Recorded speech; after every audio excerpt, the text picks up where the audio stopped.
Our next guest says Bernanke faces a tricky task trying to win over skeptical lawmakers. Vince Reinhart is a resident scholar at the American Enterprise Institute. Previously, he was a Fed Monetary Affairs Director, joining us now, as well as Al Hunt, staying with us. Vince, let me start with you, because we know we're going to want to hear what he has to say about the jobs market. We want to hear what he has to say about interest rates. What exactly do you think, though, in the end, we'll get out of this testimony? He's got to walk a very fine line. He is going to get hammered on the fact that the unemployment rate is close to 10%. At the same time, he's got a balance sheet that's over $2.25 trillion.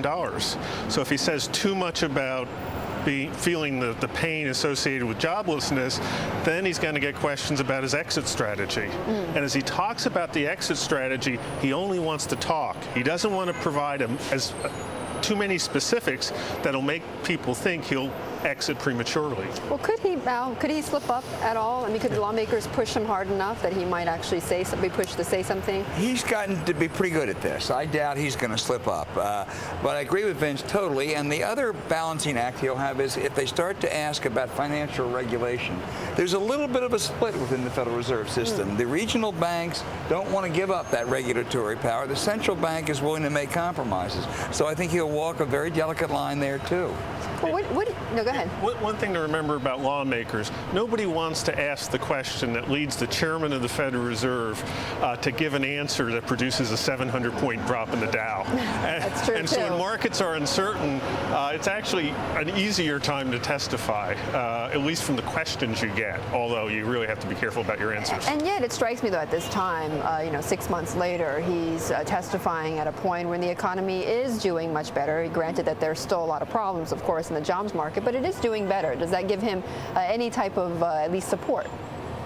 Well, I would argue that Ben Bernanke and others did a pretty terrific job in getting the economy through the most perilous time since the Great Depression. But he also had more votes against him in the Senate than any Federal Reserve chairman's renomination ever, and which I think shows the politics of this.